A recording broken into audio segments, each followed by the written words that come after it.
सैनिक के लिए स्वाभिमान सर्वोपरि होता है, उसके लिए पैसे मैटर नहीं करता है। अब मुझे ये नहीं पता है कि मैं अब देश सेवा करके इस रेलवे में आया हूँ, यहाँ का जो आरपीएफ का सिस्टम क्या है वो मुझे नहीं पता है। ఇక్కడ ఈ వీడియో చూడండి.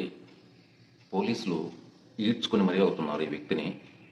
ఇతనేదో ఉగ్రవాదినో లేదా చైన్ స్నాచింగ్ దొంగతనం ఏదో చేశాడని అనుకోవచ్చు మీరు. కానీ మన ఇండియాలో మంచి పనులు చేస్తే కూడా ఈ విధంగా వాళ్ళను ఇంత దారుణంగా ట్రీట్ చేస్తాడని నాకు ఇప్పుడే అర్థమైంది. అసలు ఏం జరిగిందంటే ఇది ఆగ్రా క్యాంట్లో జరిగింది. ఇది డిప్టీ స్టేషన్ సూపరింటెండెంట్ ఇతను ఎవరినైతే ఈడ్చుకొని మరీ అవుతున్నారో వీళ్ళు ఆర్పిఎఫ్ వాళ్ళు. అతను స్టేషన్లో గోలగోలగా అవుతుండటం వినేసి స్టేషన్ రూమ్ లోపల నుండి బయటికి పరిగెత్తుకుంటూ రావడం జరిగిందనమాట. వచ్చేసరికి ఒక మహిళ ట్రైన్ మూవ్ అయింది. మహిళ ఎక్కలేకపోతుంది.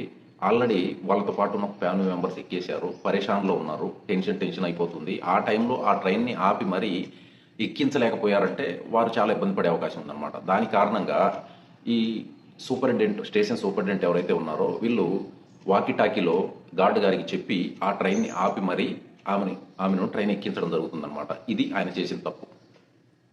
ఇప్పుడు మీరే చెప్పాలి ఇక్కడ ఎవరిది తప్పు అనేది.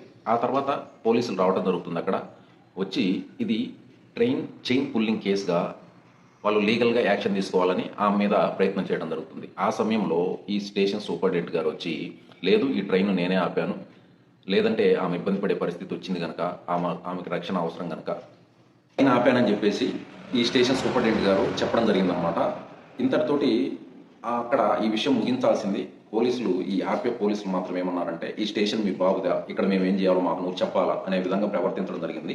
ఈ ఒక్క మాట పెద్దదైపోయేసి ఆఖరికి ఈ పరిస్థితికి తీసుకొచ్చిందనమాట.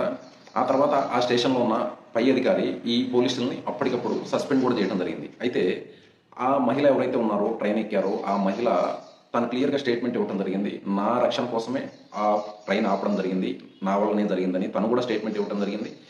ఇక్కడ ఈ స్టేషన్ సూపరింటెండెంట్ ఎవరు ఉన్నారో అతని బ్లడ్లోనే ఈ ప్రాబ్లం ఉందన్నమాట, తన డిఎన్ఏలోనే ఈ ప్రాబ్లం ఉంది. ఎందుకంటే అతను ఒక ఎక్స్ సర్వీస్ మెన్, ప్రజల రక్షణే అతని ప్రథమ బాధ్యతగా ఉండే వ్యక్తి. అలాంటి వ్యక్తి ఇలాంటి పొరపాటు చేయటమే తప్పేమో అనిపించింది అనమాట ఇక్కడ.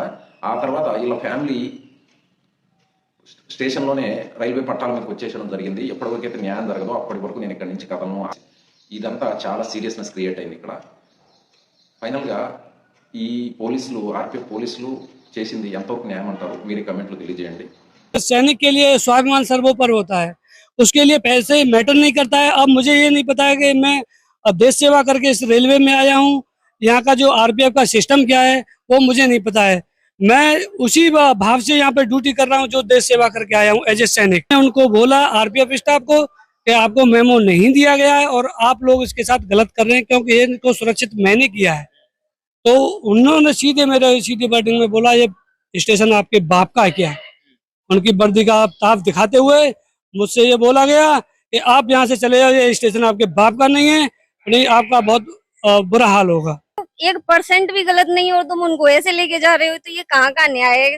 तुम कहाँ के पुलिस वाले गुंडे तो तुम खुद बन रहे हो। बड़ी बात कह रही हैं आप, पुलिस वाले गुंडे। हाँ पुलिस वाले गुंडे ही हैं, गुंडों जैसा काम खुद कर रहे हैं शरीफ आदमियों के साथ। तो ये गलत काम नहीं है।